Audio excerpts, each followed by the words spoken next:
Assalamualaikum warahmatullahi wabarakatuh.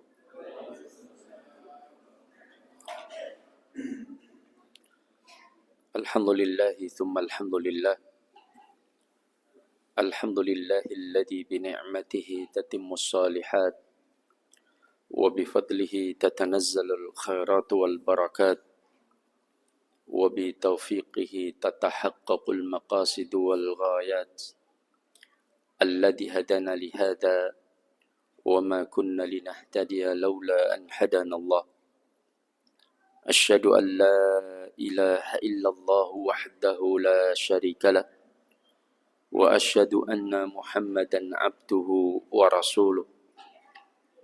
Allahumma salli wa sallim wa barik ala sayyidina Muhammadin wa ala alihi wa ashabihi wa man sara ala nahjihi wa man jahada haqqa jihadi wa man tabi'ahum bi ihsanin ila yaumiddin. Allahumma la sahla illa ma ja'altahu sahla wa anta taj'alul hazna idza syi'ta sahla. Ma'asyiral muslimin wal muslimat, hafizakumullah taala.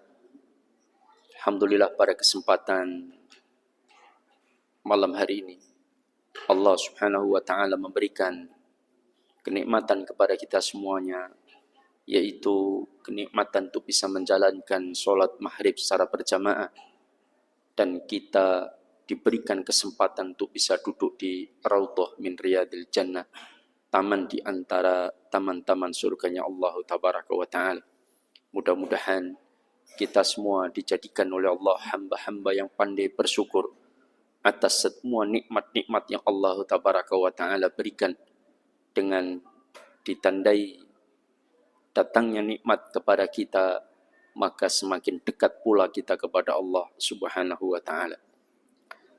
Jamaah dimuliakan Allah, tidak terasa kita sudah masuk bulan Sya'ban. Yang bulan Sya'ban ini merupakan bulan yang disebut oleh para ulama sebagai Syahrul I'dad, bulan persiapan. Persiapan itu apa? Persiapan untuk menjalankan Syahrul Ramadan. Dalam rangka menyambut Syahrul Ramadan, maka seorang muslim perlu mempersiapkan diri menyambut kedatangan tamu yang istimewa, yaitu Syahrul Ramadan. Maka para ulama memberikan penekanan kepada kita semuanya agar betul-betul memperhatikan beberapa perkara, agar kita betul-betul ketika masuk Syahrul Ramadan, kita menjalankan ibadah pada bulan Ramadan itu dengan semaksimal mungkin, sebaik mungkin, dan mudah-mudahan diterima oleh Allah Subhanahu wa Ta'ala. Dan mudah-mudahan kita dijadikan sebagaimana sabda Rasulullah sallallahu alaihi wasallam, yaitu menjalankan Syahrul Ramadan dengan penuh keimanan, wahtisaban, iman dan ihtisab. Ihtisab adalah orang yang pandai bermuhasabah. Ihtisab adalah orang yang betul-betul perhitungan. Jangan sampai amal ibadahnya itu tidak diterima oleh Allah Subhanahu wa Ta'ala. Ihtisaban, kata Imam Ibn Rajab Al-Hambali, yaitu betul-betul ikhlas karena Allah Tabaraka wa Ta'ala. Maka jamaah dimuliakan Allah, perkara pertama yang perlu diperhatikan kata para ulama, yaitu mempersiapkan hati. Kenapa mempersiapkan hati merupakan perkara yang penting? Kata para ulama, karena hati ini menjadi penentu seluruh badan kita. Rasulullah mengatakan, ala fa inna fil jasadi mudghah, idza saluhat saluhal jasadu kullu, wa idza fasadat fasadal jasadu kullu, ala wahyal qalb. Maka baik buruknya anggota badan kita ini, maka sangat dipengaruhi oleh hatinya. Mata, telinga, mulut, tangan, dan kaki, serta pikiran, semua yang mengendalikan adalah hati. Jika hati itu baik, kata Rasulullah, maka baiklah seluruh badannya. Tapi jika hati itu buruk, qalbun itu buruk, maka buruklah seluruhnya. Ala wahyal qalb, ketahuilah itulah qalbun. qalbun itu mudghah, sekumpal otot atau sekumpal daging, maka para ulama memberikan tafsirnya yaitu jantung. Sebagian para ulama menyebutkan sekumpal daging yang ada di dalam jantung. Ya, wallahu taala a'lam shawab. Karena kalau hati yang sering kita makan, yang kita bikin sambal goreng itu, ya, itu bukan qalbun. Karena dia bukan mudghah. Mudghah itu sekumpal daging, sedangkan hati yang sering kita bikin sambal goreng itu adalah alaqah, sekumpal darah yang membentuk organ. Dan itu dalam bahasa Arab disebut dengan al-kabid, kabidun, yaitu organ yang sering kita bikin sambal goreng, yang sering kita dapatkan pas undangan pernikahan. Ya. Meskipun janjane ya bosen saja. Ya.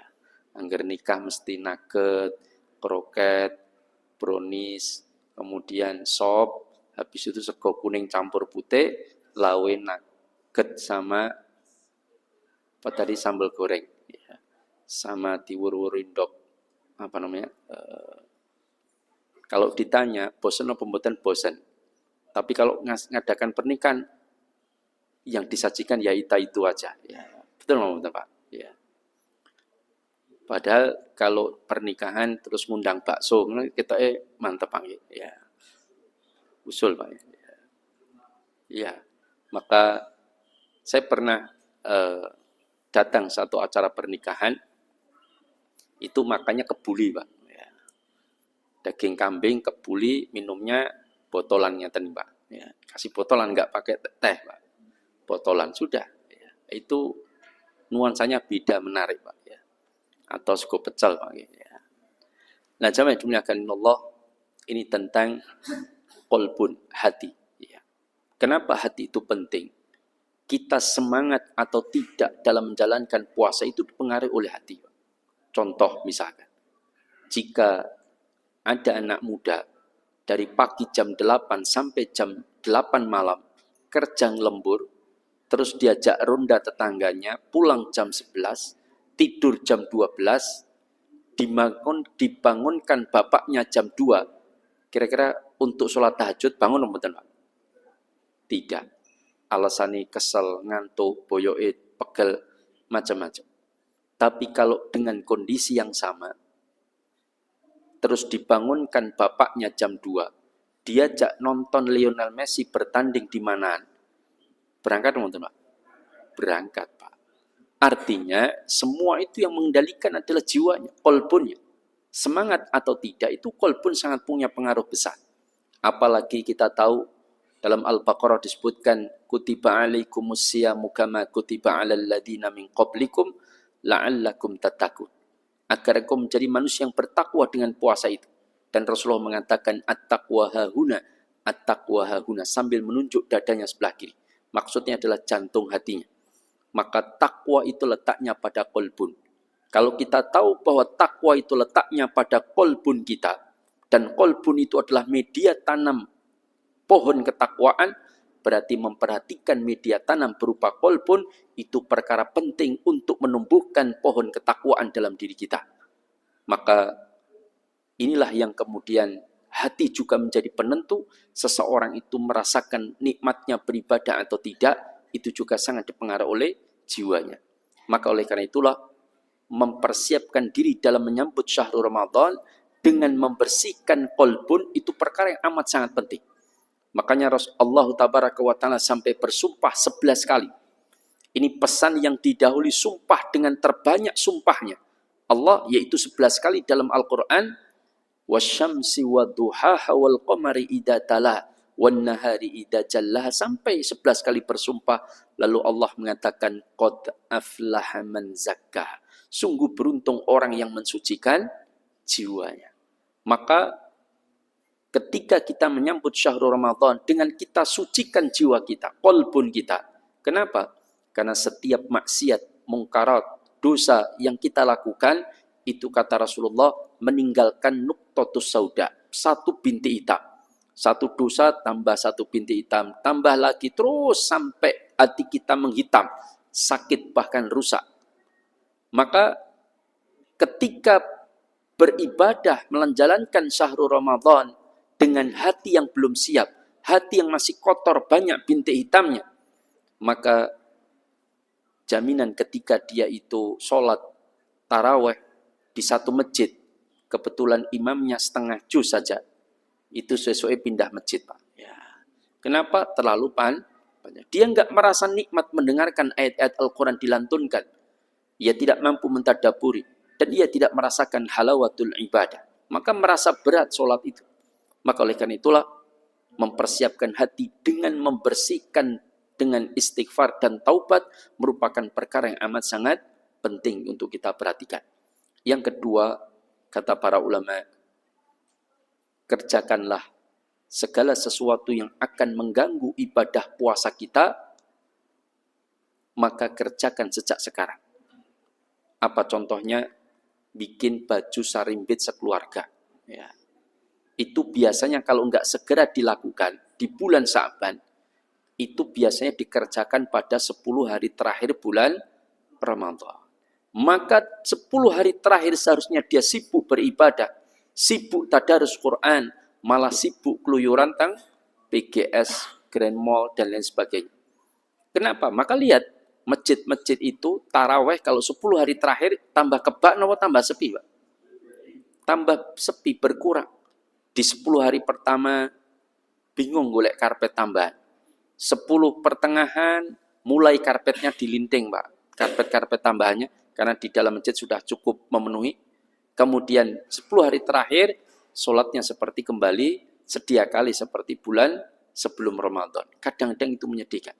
Padahal 10 hari terakhir itu merupakan hari-hari malam-malam terbaik di dalam Islam.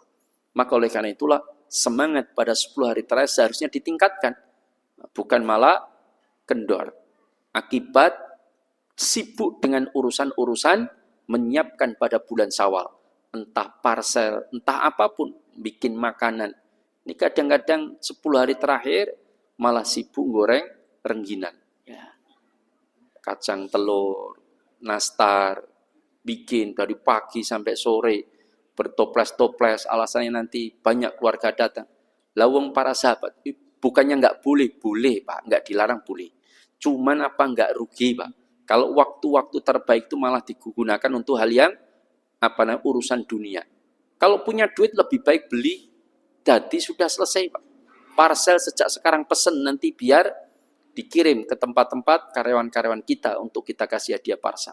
Daripada kita yang nyari sendiri, capek, bungkusi, tadarusnya, keder dan sebagainya.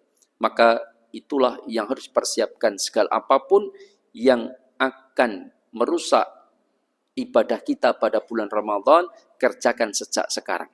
Termasuk segala apapun yang akan mengganggu ibadah kita, singkirkan.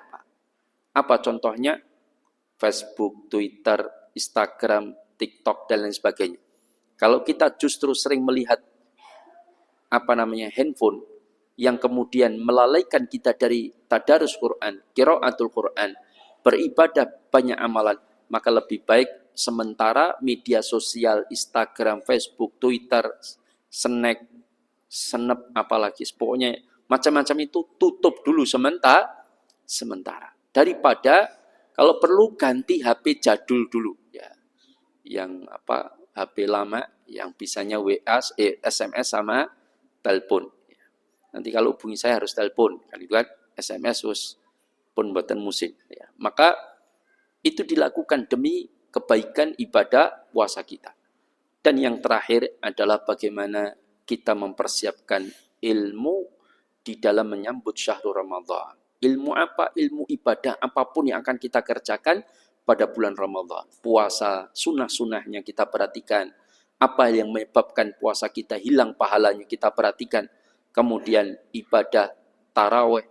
Ya, karena ada sebagian orang yang taraweh ketika witir pulang, Pak. Ya. Lu boleh-boleh saja nggak dilarang. Tapi apa nggak rugi?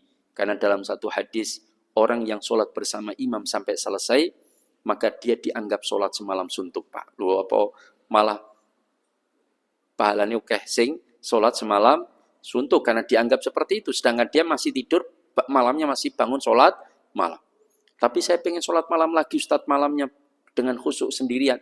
Oh boleh, tidak ada masalah. Jenengan sholat tarawih sampai selesai, witir, habis itu pulang, tidur, kemudian bangun malam, sholat malam lagi, boleh, tidak dilarang. Silakan, asalkan nggak usah witir lagi, karena witir tidak ada 2 witir dalam 1 malam. Ya, ini banyak pendapat para ulama demikian. Kemudian begitu pula ilmu tentang iktikaf. Iktikaf ini perhatikan, ilmunya harus difahami. Namanya iktikaf itu ya fokus untuk ibadah, mendekatkan diri kepada Allah, berhalwat kepada Allah. Bukan iktikaf itu malah pindah angkringan, Pak. Ya. Iktikaf, bapak-bapak kumpul ning pinggir, kemudian nggawe lingkaran, bikin jahe, kopi, macam-macam, terus ngobrol. Sapimu piye, alhamdulillah apik-apik, Pak. Ya. Piye saiki anakmu sing gede, ngobrol dari jam ba'da tarawih sampai jam 2 malam. Baru kuwi ngaji 10 menit pedas terus tidur, Pak. Lah, ini masa itikaf seperti ini kan itu. Lah berbicara boleh tapi seperlunya saja. Rasulullah itu kalau itikaf itu sampai bikin kemah-kemahan, Pak. Kemudian masuk di dalamnya sampai ingin sendirian. Fokus untuk ibadah kepada Allah tabaraka wa ta'ala. Bahkan saya pernah ikut itikaf di satu masjid. Itu malam 27 Ramadan. Karena mengadakan 10 hari terakhir, 10 malam terakhir. Itu mengadakan itikaf. Dan pada saat malam 27 Ramadan, malah panitia ini nggak sarasean, Pak. Ya. Jadi panitia hadir, kemudian jamaah dikumpulkan, ba'da tarawih, terus Bapak Ibu gimana rasanya itikaf di masjid kami, apa yang kurang, coba sampaikan. Oh ada yang kurang ini Pak, kalau bisa kerannya ditambah. Oh ya insya Allah tahun depan kita tambah. Terus apa lagi, makanannya kalau bisa yang rodo enak-enak. Oh siap, nanti kita naikkan. Terus apa lagi, ada yang dari Klaten, ada Pak, monggo maju ke depan, sampaikan pengalamannya, berapa tahun sudah ikut itikaf di sini, siapa saja yang ikut, dan sampaikan pengalaman itikafnya. Terus dia cerita panjang lebar. Ada yang dari Boyolali, monggo silakan datang. Iki itikaf Arab, opo Arab ngadakan sarasean, kan itu kan. Ini enggak paham tentang bagaimana itikaf. Lama gak jamaah dimuliakan Allah, ini tentang masalah ilmu. Itu penting untuk kita persiapkan sebelum masuk Ramadan. Nah jamaah dimuliakan Allah, kita lanjutkan hadis yang dulu pernah kita bacakan. Dulu kalau tidak salah, hadis pertama dan kedua, betul atau tidak? Hadis pertama tentang kasbun, bukan kasbun, Pak. Kasbun itu pekerjaan apa yang terbaik? Sudah atau belum, Pak? Hah? Sudah atau belum? Oh, belum. Yang benar loh, Pak. Ya. Nah, dulu terakhir apa?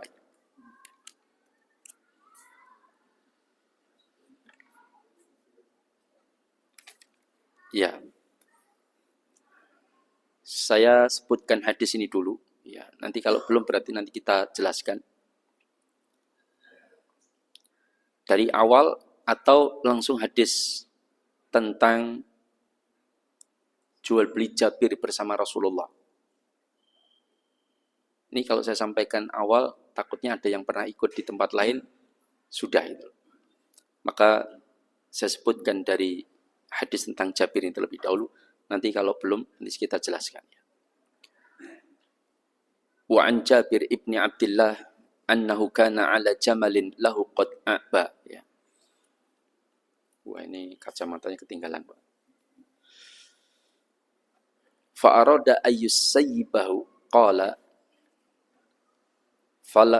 falahiqani an-nabiy sallallahu alaihi wasallam fada'ali wa darabahu fasara sayran lam yasir mithlah faqala bi'nihi bi'uqiyah qultu la thumma qala bi'nihi fabi'tuhu bi'uqiyah wastaradtu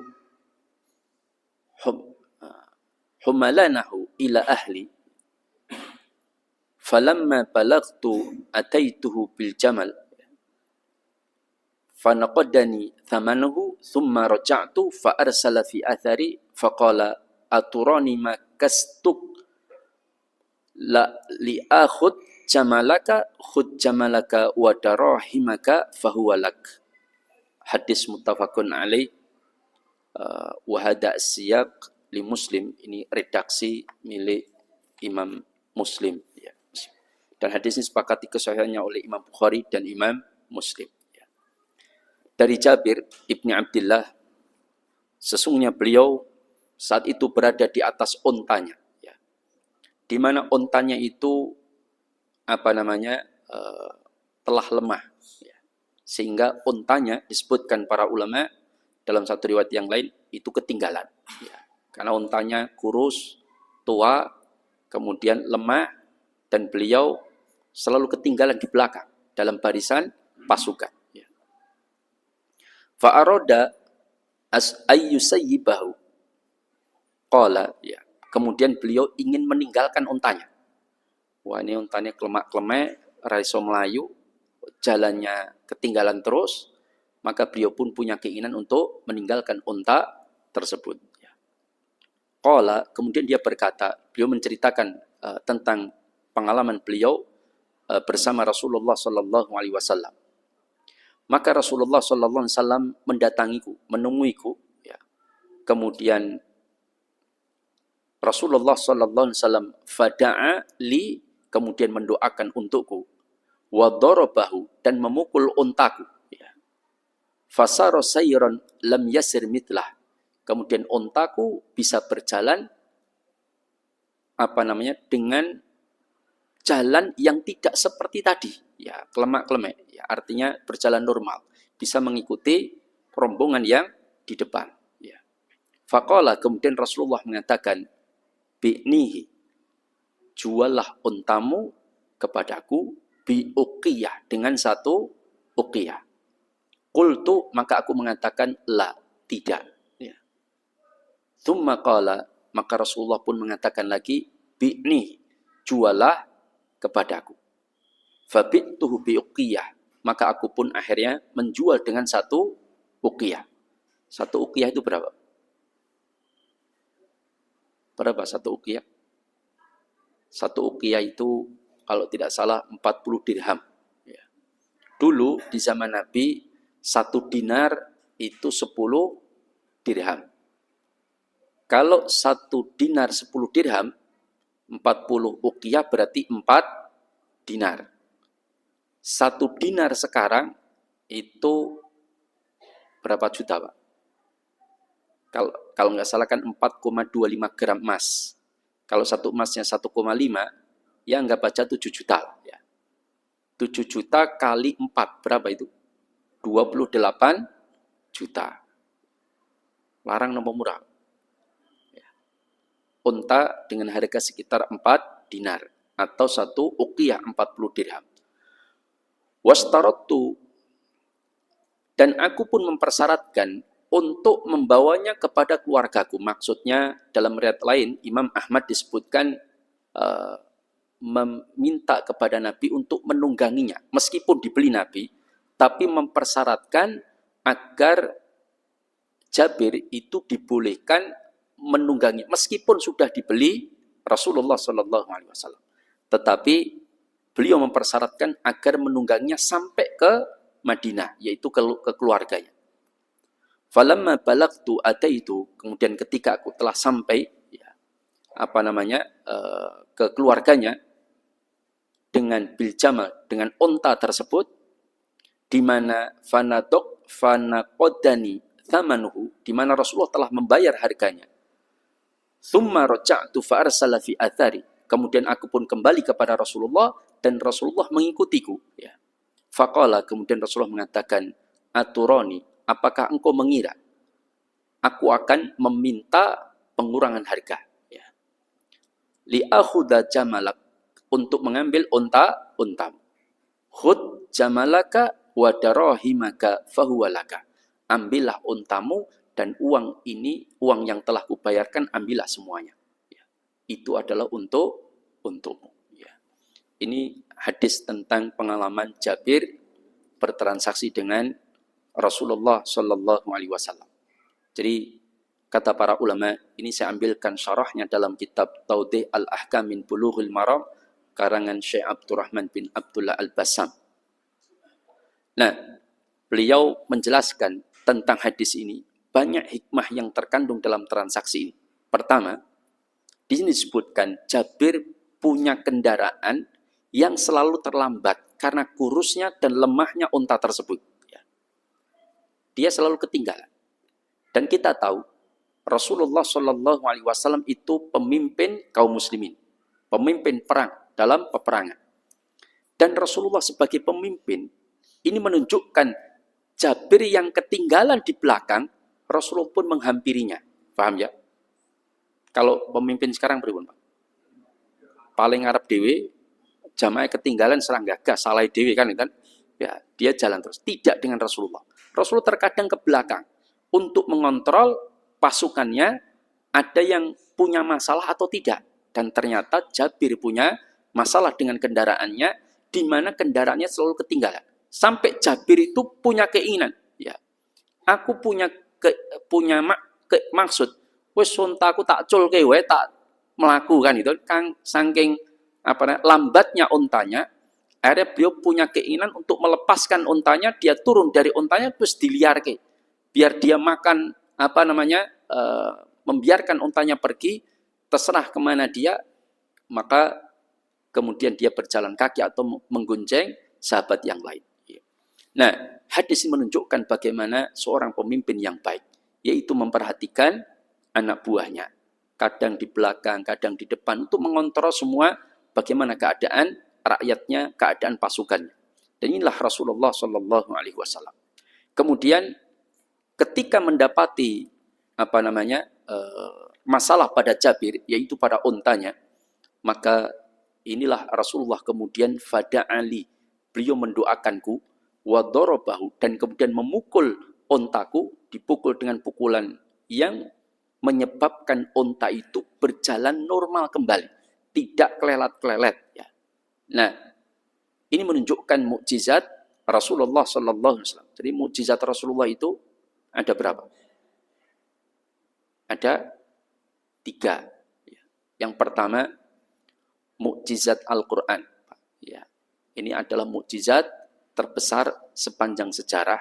Artinya sampai hari ini bisa kita rasakan mukjizatnya. Yang kedua, mukjizat yang tampak. Yang tampak oleh mata. Seperti ini, memukul unta yang sakit, tiba-tiba jadi sehat. Kemudian menyembuhkan penyakit, menyembuhkan kebutaan, menyembuhkan penyakit ayan, menyembuhkan penyakit gila. Kemudian membelah bulan, keluar air dari jari jemari beliau, memperbanyak makanan, dan banyak sekali berbicara dengan hewan, berbicara dengan batang pohon kurma, macam-macam. Inilah mukjizat Rasulullah sangat banyak. Kemudian yang ketiga, mukjizat Rasulullah Shallallahu Alaihi Wasallam adalah akhlak beliau. Itu mukjizat. Kata para ulama, Al-Imam Ibnu Katsir Asy-Syafi'i menyebutkan, karena akhlak beliau itu mukjizat yang luar biasa. Kenapa? Karena akhlaknya begitu luar biasa. Beliau menyebutkan salah satu akhlak yang mungkin tidak bisa kita contoh, Pak. Ya. Apa? Rasulullah selama seumur hidupnya itu tidak pernah mencela makanan sedikit pun, Pak. Kita kira-kira pernah napa, Pak? Ya. Kayak kewetang Allah raina ngonit kayak kan itu kan sudah mencela, Pak. Rasul itu kalau senang dimakan atau diminum, enggak suka, sudah tinggalkan tanpa mencela sedikit pun. Lah kita itu jangankan beli, dikei lho, Pak. Nyun sewu, Pak, kula caos niki enten saya beri Aceh niki kula pas pun ngunduh, alhamdulillah kathah niki saya bagi-bagian. Oh nggih matur nuwun. Diterima, dibuka, Allah kecut kongne dikei. Ini yo dipangan tekan teh, Pak. Ya. Padahal kecut, Pak. Dicela makanan itu, padahal rasa kecut itu punya manfaat, Pak. Andaikan tidak ada buah atau sesuatu yang berasa asam, terus saya tidak bisa membayangkan bagaimana caranya buat garang asam, Pak. Ya tidak? Kan garang asam ini kan butuh rasa asam. Makanya ada buah asam itu ada manfaatnya, jadi nggak usah dicela, Pak. Nah, maka itulah Rasulullah Shallallahu Alaihi Wasallam. Sudah. Maka Hanya satu akhlak ini saja kita sulit menirunya. Termasuk akhlak yang disebutkan dalam hadis ini. Nanti kita sebutkan. Maka Rasulullah menemuiku kemudian mendoakan kepadaku dan memukul untaku dan kemudian berjalan yang jalannya tidak seperti tadi. Faqala, kemudian Rasul mengatakan, bi'nihi, jualah untamu kepadaku. Karena untanya itu wis kuru, lambat, tapi kemudian diobati Rasulullah, didoakan, dipukul, sembuh. Ya. Artinya berjalan normal. Kemudian Rasulullah mengatakan, bi'nihi, bi'uqiyah, jualah untamu dengan satu uqiyah. Kultu, maka Jabir mengatakan, la, tidak. Wani nolak Pak. Ya. Tapi para ulama berkaitan dengan perkataan Jabir, kultu la, aku mengatakan tidak. Ini ada 3 penafsiran. Sebagian ulama mengatakan bahwa karena Jabir merasa harganya kurang. Ini pendapat pertama. Kenapa? Karena ingin menambahkan harganya. Maka beliau mengatakan la, tidak. Karena cuma 1 uqiyah. Pada 1 uqiyah itu sudah layak untuk unta yang kurus kan itu. Tapi beliau, para ulama berpendapat, beliau mengatakan la itu karena harganya kurang. Yang kedua, pendapat kedua adalah karena memang Jabir tidak ingin menjual untanya. Nggak ada niat menjual. Ya. Tetapi pendapat yang paling kuat, itu pendapat dikuatkan oleh Imam Ahmad Ibnu Hanbal dalam riwayat lain, Jabir itu mengatakan, kultula, tidak ya Rasulullah, tapi aku hadiahkan untukmu. Kan begitu Pak. Jadi beliau mengatakan tidak itu bukan berarti nggak mau menjual, bukan. Memang beliau nggak mau menjual kepada Nabi, tapi ingin menghadiahkan. Buktinya karena beliau tadi ingin melepaskan untanya kan gitu kan. Artinya dia punya keinginan tadi untuk melepaskan untanya. Bagaimana hukum melepaskan hewan di alam liar? Apakah dolim atau tidak? Dolim atau tidak? Ini juga dibahas dalam syarah Syekh Abdurrahman Al-Bassam, bahwa melepaskan hewan di alam liar itu apakah dolim atau menelantarkan atau tidak. Kata para ulama, kalau alam liar itu ada makanan yang bisa dimakan oleh hewan itu, maka tidak mengapa. Tapi kalau kondisi alamnya itu tidak ada makanan yang bisa dimakan, dia lepas di tempat itu, maka ini dolim. Ya. Maka melepaskan kucing di pasar iwak, kira-kira dolim atau tidak? Ya. Dolim karo bakul iwak ya, nyolongi iwak. Enggak ya. Artinya selama itu ada makanan, mungkin ada yang buang sampah di situ, kucing bisa cari-cari di situ, ada juga Mickey Mouse yang bisa diterkam oleh kucing tersebut di got-got maupun yang lain, maka enggak ada masalah kita lepas kucing itu di alam liar, apalagi bukan alam liar, kota-kota gini. Misalkan kadang kita punya kucing mana terus melek di mana-mana, asalkan dia bisa mandiri, kemudian diambil, dilepas di tempat yang jauh supaya enggak balik lagi. Selama itu ada diperkirakan bisa mendapatkan makanan di sana, maka enggak ada masalah. Tapi kalau enggak ada pasokan makanan di tengah padang pasir, gurun, enggak ada makanan sama sekali, dilepas, kemungkinan dia mati, ini maka tidak diperbolehkan. Wallahu ta'ala a'lam bishawab. Nah, maka akhirnya Jabir pun menjual dengan 1 uqiyah. Karena Jabir inginnya menyerahkan sebagai hibah, hadiah kepada Rasulullah, tapi Rasulullah tidak memanfaatkan kemuliaan beliau. Kira-kira kalau Ustadz zaman sekarang, pripun Pak? Misalkan datang ke dealer, Pak, jenengan ternyata yang punya, nggih Pak Ustadz, Ustadz kok dengarin ke sini? Ya, saya mau beli mobil. Yang mana Ustadz? Monggo silahkan milih. Yang ini kira-kira berapa harganya? Ini 180 Ustadz, tapi buat Ustadz pun, buat Ustadz saja. Kira-kira Ustadznya ditompo nopo? Enggak usah, saya beli saja gitu, atau ditompo Pak ya? Ya, tompo Pak ya. Alhamdulillah jenengan telah menjadi jamaah sing pangerten gitu ya. Duit saya kurang. Ya, alhamdulillah. Saya tunggu di rumah ya, kalau bisa dicuci sekalian ya. Ini kurang ajar kalau Ustadznya ya. Artinya Rasulullah tidak memanfaatkan kemuliaan beliau untuk mengambil keuntungan dari rakyatnya, dari umatnya. Tidak. Beliau sampai ketika mengatakan, jualah untamu kepada wahai Jabir. Tidak ya Rasulullah, ini kuhadiahkan kepadamu, dalam riwayat Imam Ahmad. Kemudian Rasulullah mengatakan, tidak, jualah kepadaku. Bagaimana dengan satu uqiyah? Tidak ya Rasulullah, ini kuberikan kepadamu. Rasul pun mengatakan, tidak, jualah kepadaku. Akhirnya, baiklah ya Rasulullah, dijual dengan satu uqiyah, ya, atau 40 dirham. Kemudian Jabir mengatakan, karena ontanya sudah sehat, bisa jalan normal, beliau mempersyaratkan washtaratu, dan aku mempersyaratkan saat transaksi dengan Nabi agar membawa onta itu sampai ke rumah. Ila ahli itu maksudnya sampai ke keluarganya, sampai ke rumahnya. Maka dalam riwayat Imam Ahmad mengatakan walaka dhuhruka ilal Madinah, bagimu engkau tunggangi sampai ke Madinah. Maksudnya ontanya telah dijual, tapi Jabir mempersyaratkan agar boleh menaikinya sampai ke Madinah. Nah, inilah yang kemudian menjadi perdebatan para ulama. Apakah boleh jual beli itu dengan mempersyaratkan sesuatu yang dipersyaratkan itu adalah menggunakan barang yang sudah diperjualbelikan. Ya. Maka para ulama berselisih pendapat, tetapi pendapat yang lebih kuat boleh karena hadis ini cukup jelas. Cuman syarat yang diajukan itu harus jelas, harus jelas. Pengecualian dalam penyerahan itu harus jelas.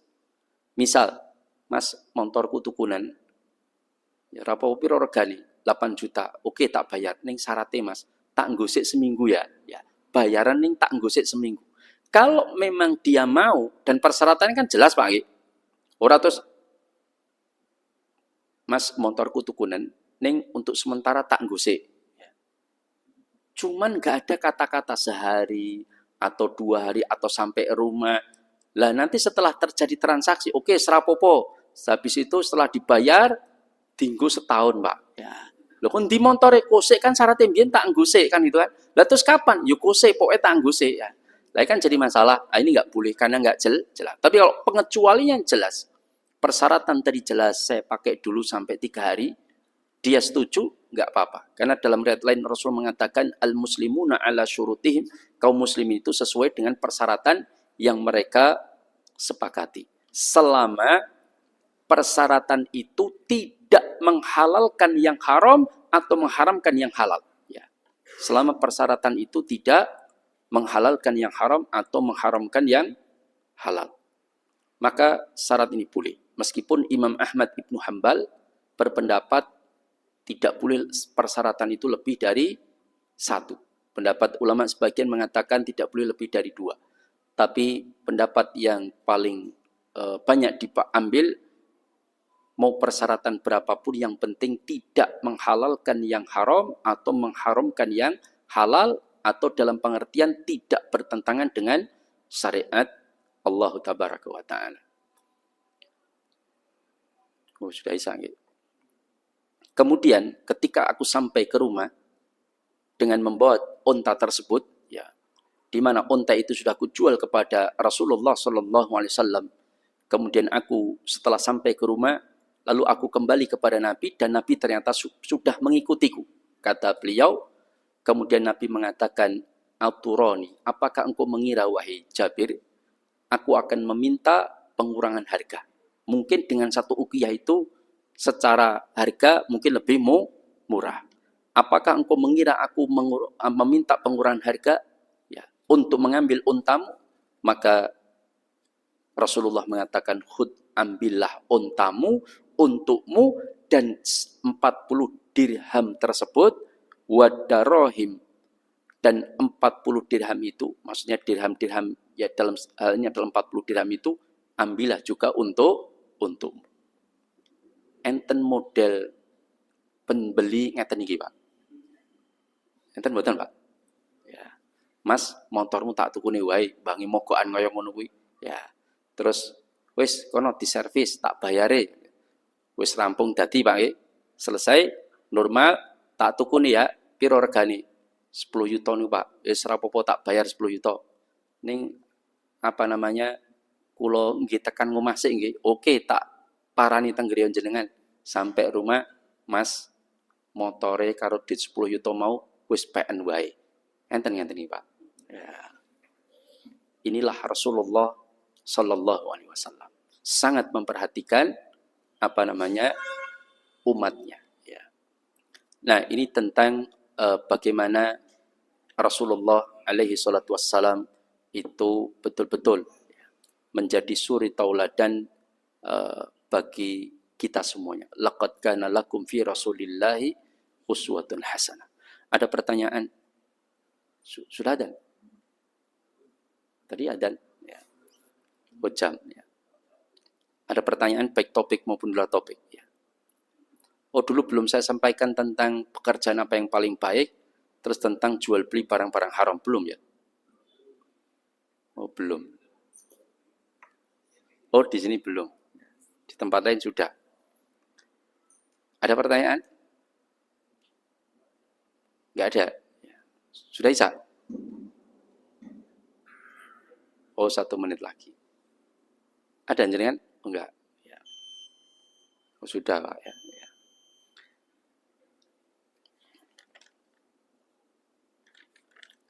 Saya berbicara tentang praktek ijarah dan ju'alah dalam bisnis affiliate. Sudah atau belum? Oh, belum juga. Tadi itu saya berangkat harap tak jelas ke kuya atau ini. Takutnya itu sudah, akhirnya saya pilih hadis saja ya. Kalau nggak ada pertanyaan, ya. Nggak ada? Nggak ada ya, Alhamdulillah. Ya. Kalau nggak ada pertanyaan, barangkali kita cukupkan. Cukupkan atau tambah 1 hadis? Tambah 1 hadis. Oh ya. Saya sebutkan 1 hadis an Rifa'ah ibn Rafi' anna Nabiy sallallahu alaihi wasallam su'ila ayyul kasbi atyab qala 'amalur rajuli biyadihi wa kullu bai'in mabrurin. Dari Rifa'ah ibn Rafi' radhiyallahu taala anhu, bahwasanya Rasulullah sallallahu alaihi wasallam pernah ditanya, ayyul kasbi atyab, pekerjaan apakah? Kasbun itu pekerjaan atau usaha. Usaha apakah yang paling atyab, dari kata toyib, yang paling toyib, yang paling baik. Makna atyab itu kata para ulama adalah yang halal dan berkah. Maka atyab berarti yang paling halal dan paling berkah. Pekerjaan apa yang paling halal dan paling berkah? Ini sahabat bertanya seperti itu. Tapi kalau kita bertanyanya, usaha apa yang paling cepat sugih? Kan Pak. Nah, kalau sahabat, usaha apa yang paling halal dan paling berkah? Maka Rasulullah mengatakan, amalur rajuli biyadih, yaitu seseorang yang bekerjanya dari hasil jerih payah kedua tangannya. Artinya ada upaya usaha. Nah, berkaitan dengan pekerjaan ini, para ulama berselisih pendapat. Disebutkan dalam syarah, Al-Imam Al-Mawardi itu berpendapat pekerjaan yang paling halal dan paling berkah itu adalah petani. Kenapa? Karena tidak banyak bersinggungan dengan orang lain. Karena kalau bersinggungan dengan orang lain, misalkan saya pengusaha katakanlah alat-alat kantor tulis, Pak. Kemudian saya menjual ke instansi tertentu. Ternyata saya diminta untuk nyuap, ya. Atau saya diminta untuk ngasih nota kosong, Pak. Atau saya diminta untuk memarkup harganya. Itu kan kadang-kadang susah, ya. Nah, tapi dalam petani ini kan tidak. Dia kadang usaha ya pertanian dia sendiri, dia garap sendiri kadang-kadang. Nah, itu petani. Alasan lain kata Imam Al-Mawardi adalah karena petani itu orang yang paling tawakal kepada Allah, ya, dari sisi pekerjaan. Nandur terus pasrah ditunggu sampai berbuah, kan tawakal, Pak. Ya. Lah itu petani, itu alasannya. Tapi sebagian ulama seperti Imam Ibnu Hajar, pengarang kitab ini, mengatakan bukan petani. Pekerjaan yang paling halal dan berkah itu adalah pekerjaan merampas, Pak. Merampas no, Pak? Harta rampasan perang. Bukan ngerampok. Normal, Pak, bukan. Ngerampas harta peperangan, Pak. Kenapa alasan Imam Ibnu Hajar mengatakan demikian?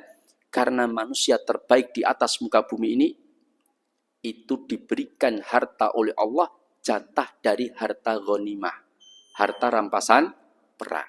Maka tentulah harta itu paling halal dan paling berkah. Ini pendapat Imam Ibnu Hajar. Kenapa? Karena Rasulullah itu fokus berdakwah, Pak. Sedangkan pendapatan beliau, Allah jatahkan dari al-khumus 1/5 harta rampasan perang. Kalau Rasulullah dagang kira-kira payu napa, Pak? Payu, Pak, nggak usah ditanya, pasti orang belinya ke tempat Nabi semua. Sehingga membuat orang lain, walah Rasulullah dagang, ya mesti payu nih kan, gitu kan? Ya semua kalah saingan. Makanya Rasulullah fokus berdakwah, dagang betul, tapi sebelum diangkat menjadi Rasul. Tapi ketika diangkat, beliau fokus berdakwah. Nah, Allah berikan jatah pendapatan beliau dari 1/5 harta rampasan perang. Nah, ini pendapat Imam Ibnu Hajar Al-Asqalani. Sebagian ulama lain berpendapat pekerjaan yang paling berkah itu adalah pedagang. Kenapa? Karena pedagang itu orang yang menyediakan banyak kebutuhan orang banyak, Pak. Ya, menyediakan kebutuhan orang banyak sehingga membantu banyak orang, hingga paling baik, paling maslahat. Ini menurut sebagian ulama. Tapi yang jelas semua pekerjaan baik selama tidak bersinggungan dengan yang terlarang dan pekerjaan tersebut tidak meminta-minta, Pak. Ya, hasil jeripayah kedua tangannya, artinya tidak meminta-minta. Nah, ini tentang kemudian wa kullu bai'in mabrurin, dan setiap jual beli yang mabrur. Di sini Rasulullah menyebutkan amalur rajul, pekerjaan seorang rajul. Rajul itu apa? Laki-laki. Maka di sini kata para ulama bahwa sesungguhnya yang bekerja itu seharusnya yang laki-laki. Perempuan duduk manis di rumah. Isa-isa umbah-umbah. Ya. Isa-isa umbah-umbah itu pekerjaan istri atau suami? Siapa ibu-ibu? Suami, kata ibu-ibu. Ya. Nah, maka ya memang nggak disebutkan dalam riwayat bahwa suamilah yang bertanggung jawab untuk isa-isa umbah-umbah, jemur, nyetrika, nggak disebutkan secara terperinci. Tetapi disebutkan dalam banyak riwayat, istri-istri Rasulullah lah yang mengerjakan, memasak, mencuci dan sebagainya. Tetapi Rasulullah juga disebutkan sering melakukan pekerjaan rumah itu sendiri ketika Rasulullah mampu mengerjakannya tanpa bersandar kepada istri. Nah, itu saling memahamilah. Ya. Nah, itu tentang pekerjaan. Jangan sampai istri sudah hamil, melahirkan, isa-isa, umbah-umbah, masak, ngopeni anak, didik anak, cik koning pabrik, suaminya mancing. Wah, ini berat, Pak, ya. Ini satu hal yang bermasalah, ya. Ya. Wa kullu bai'in mabrurin, dan setiap jual beli yang mabrur. Mabrur itu dari kata birrun, artinya kebaikan. Maksudnya di sini kata para ulama, yaitu setiap jual beli yang tidak melanggar larangan-larangan Allah, seperti najasi, kemudian seperti gharar dan lain sebagainya. Wallahu taala a'lam shawab. Demikian ini hadis yang saya sampaikan, 2 hadis. Insyaallah kita lanjutkan 1 hadis kemudian tema. Itu hadis ini hanya selingan, baik di awal maupun di akhir. Ya, kemudian kita berikan 1 tema atau 1 topik.